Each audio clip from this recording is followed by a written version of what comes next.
Joyeuse Pâques, les mythes grecs tenaient la destinée humaine pour le tissage injuste et impavide de quelques brins de laine par les parcs. Lorsque Lise Folliet-Morales ouvre dans ses gravures le livre de son enfance en Corée, le temps des hommes, comme dans la Grèce antique, ne tient qu'à un fil qui court du vêtement jusqu'à la fibre. L'œuvre, libre et poétique, en relate les primes origines d'un brin de coton qui, au microscope, semble une forêt de bambous au bord d'une plaine de neige, jusqu'aux hampes de pistil sépare la couleur d'où l'on extrait les pigments.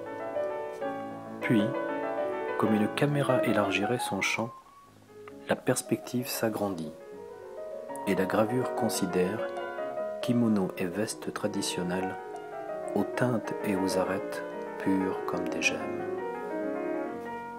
Le spectateur recule encore, les découvre en situation, aux épaules de personnages à la dignité populaire, gouvernantes maternelles et hiératiques, jeunes pèlerins adossés au fond de la gravure comme à un mur sans âge.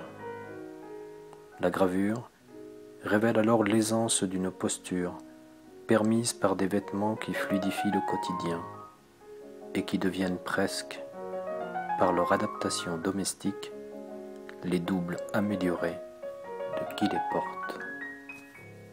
Enfin, au-delà du pli et du tombé, l'artiste aborde aussi le motif selon la technique du domino au rouleau, comme prétexte poétique, comme impression dans toutes les acceptions du terme.